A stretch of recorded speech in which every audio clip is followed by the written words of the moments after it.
एक war breaking आपको बता देते हैं। वॉर ब्रेकिंग क्या है? इजराइल का सीज फायर का ऐलान हो चुका है। इजराइल की तरफ से सीज फायर का ऐलान। इजराइल ने साफ कह दिया अपने लोगों से लोग बंकर से बाहर आए।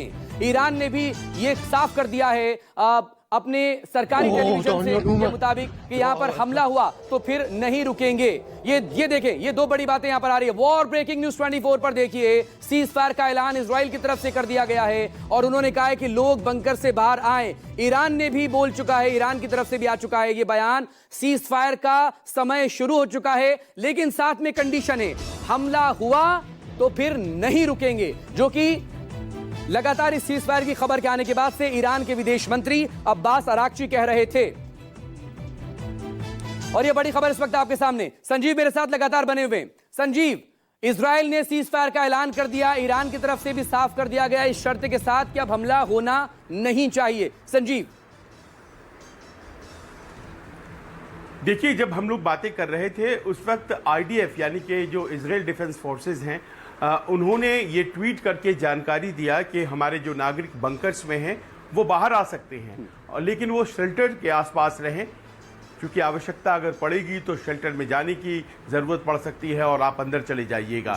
लेकिन उसके केवल 15 मिनट के बाद ही एक दूसरा ट्वीट आईडीएफ की तरफ से आया है जिसमें यह स्पष्ट कर दिया गया है कि अब हमारे नागरिक बाहर केवल बंकरों से आ ही नहीं सकते हैं बल्कि शेल्टर्स से दूर तक जा सकते हैं, और ये आदेश पूरे इजराइल में लागू किया जाता है। यानी कि अब कोई भी मूवमेंट जो रेस्ट्रिक्टेड मूवमेंट थी इजराइल के लोगों की, वो रेस्ट्रिक्टेड मूवमेंट नहीं रहेगी। आप घरों के आसपास ही रहते थे और तुरंत सायरन बजते ही अपने बंकर्स में चले जाते थे। इस तरह की अब कोई आवश्यकता नहीं रहने जा रही है। वहीं दूसरी तरफ, जैसा कि आपने कहा, ईरान में भी स्पष्ट कर दिया गया है कि सब कुछ सामान्य, अगर हम पर हमला हुआ तो फिर हमला करेंगे हम, यानी कि अगर हम पर हमला हुआ तो सीज फायर की जो इसेंशियल कंडीशन होती है वो एक साथ हॉस्टिलिटीज के सीज होने की होती हैं। ये अपने आप में किसी भी युद्धबंदी में होता है कि दोनों पक्ष एक दूसरे पर हमले नहीं करेंगे। हालांकि जो प्लान ट्रंप साहब ने दिया था उस प्लान में थोड़ा आगे पीछे था कि पहले ईरान बंद करेगा फिर इजराइल बंद करेगा, लेकिन ऐसा लगता है कि वो जो आखिरी शर्त थी अब्बास अराक्ची की, विदेश मंत्री ईरान, वो शर्त मान ली गई है। अब ये देखना है कि दोनों तरफ से अगर ये ऐलान कर दिया गया है तो कहीं ये धोखा तो नहीं है, कहीं ऐसा तो नहीं है कि दोनों एक दूसरे के साथ खेल खेल रहे हो, नागरिक बाहर आ जाए और फिर से हमले शुरू हो जाए, क्योंकि पहला ही घंटा चल रहा है। और देखना है, अभी भी 10-11 घंटे बाकी है और ये क्रूशल समय जो है वो दुनिया की निगाहें दोनों देशों पर लगी रहेंगी, खासतौर पर उनकी जिन्होंने इस पूरे प्रोसेस को अमल में लाने में अपने काफी। और सबसे बड़ा संकट ही दरअसल इसी भरोसे को लेकर है, क्योंकि जिस तरह से लगातार अमेरिका की तरफ से भरोसा दिया जाता रहा, इजराइल अपने अटैक्स करता रहा, अमेरिका भी इसमें इंटर कर गया, लेकिन अब जिस तरह से पीस, लव और प्रॉस्पेरिटी की बात कर रहे हैं Donald Trump, on a lighter note, Sanjeev, पहला रिस्पॉन्ड आपकी तरफ से, एक और नोबेल पीस प्राइज पक्का है क्या ट्रंप का? देखिए, इस बात को तो मानना पड़ेगा कि वो ट्रंप अपने जो अपने तरीके हैं उनके ज़रा अलहदा हैं, ज़रा अलग हैं, और जो एक सामान्य स्टैंडर्ड प्रैक्टिस होता है सीज फायर का या वॉर का या फिर डील का, उसको वो फॉलो नहीं करते हैं। वो अपने तरीके से चीज़ों को गढ़ते हैं।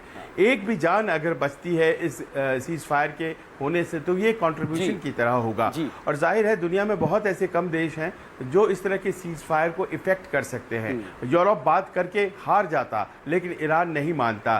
सीज फायर तभी संभव था जब अमेरिका पिक्चर में होता, क्योंकि ये रूस और चीन के भी बस की बात नहीं थी कि बिना अमेरिका को कन्विंस किए हुए सीज फायर को इफेक्ट किया जा सके। कतर का जिक्र भी हो रहा था संजीव लगातार। स्क्वाड्रन लीडर कुछ कहना चाह रहे हैं mister Chopra. Squadron leader Chopra, please complete. Maqsood ji, actually आपने वही पॉइंट किया जो मैं अभी बोलने वाला था कि कोई भगवान के लिए ट्रम्प को दिलाए भाई पीस प्राइज। ये बहुत ज्यादा वो हो रखा है, ये हर जगह पीस प्राइज के पीछे पड़े हुए हैं, इनको दे दो यार, एक खुश हो जाएंगे। और सेकंड चीज ये है कि देखिए, मैंने ना जब ये वॉर शुरू हुई थी उससे पहले एक पॉइंट बोला था कि आज नहीं तो कल ईरान जो है वो अपने न्यूक्लियर बॉम्ब बनाएगा, आप उसे नहीं रोक सकते। ये सिर्फ टेम्पररी एक ऑब्स्ट्रक्शन है जो बहुत सालों से क्रिएट कर रहे हैं, और हम शायद भूल गए हैं ये वही अमेरिका है जिसने 99 में इंडिया को भी प्रिवेंट करा था न्यूक्लियर पावर बनने से। तो एक बार आप बन जाएंगे न्यूक्लियर पावर, यू ऑब्टेन, उसके बाद देखिए आराम से शांति होगी, इजराइल को भी कुछ नहीं होगा, ईरान को भी कुछ नहीं होगा।